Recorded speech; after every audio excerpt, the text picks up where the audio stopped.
My name is Rachel Fitzpatrick and I'm a textile maker based in Northern Ireland. I make large-scale lighting installations and suspended sculptures, and the unusual thing about those is they're mostly all made out of Velcro. I love Velcro.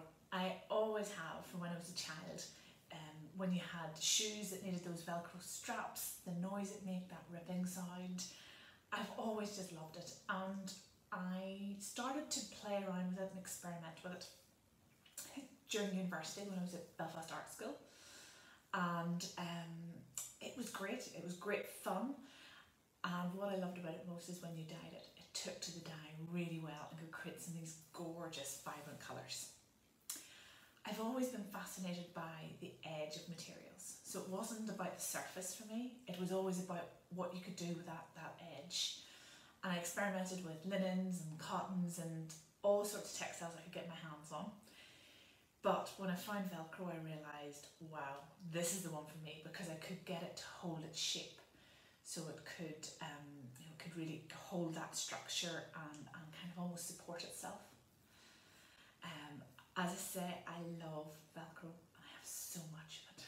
I have a room dedicated to all the different types of Velcro that I've collected and found and experimented with.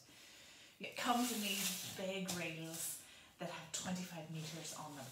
I buy the Velcro in white and then I can dye it, and as I say, it takes to the dyeing process really well. So you can produce a whole spectrum of different colours and quite vibrant colours as well, which can be quite exciting.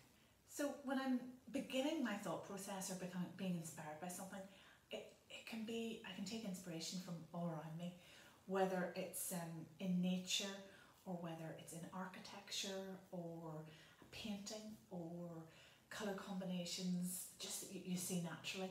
I'm forever taking photos with my phone and collecting like a visual diary or cutting things out of magazines and sticking them in sketchbooks.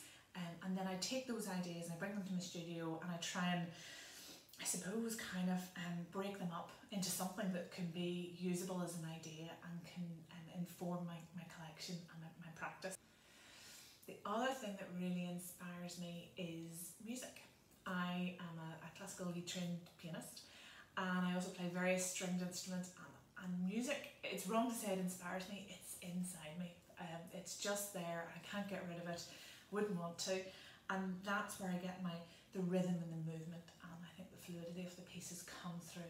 That's how music has inspired those or influenced those ideas.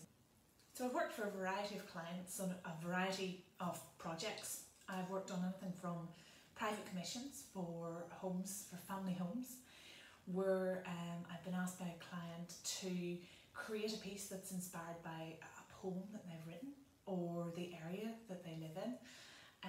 When you work with that type of client, it's a very personal relationship.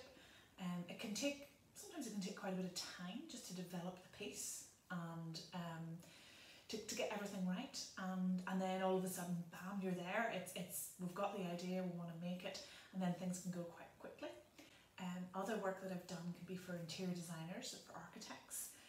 And they normally have they've done all that work beforehand with their client, so they're giving you a definite idea if they want this piece in this size and this shape and in this colour. And most times that doesn't change, although you have to always be prepared for some last minute changes and adapt to that quickly. So my studio is in a town called Banbridge. Banbridge is known for its success in linen manufacturing. We were able to look back at the census which was over 100 years ago, the 1911 census in Northern Ireland. Look at my studio, and in my studio alone there were 4 or 5 weavers. I think it's lovely to think that over 100 years later the house is still being used for the textile industry in some way. Slightly differently, but it's still being used for textiles.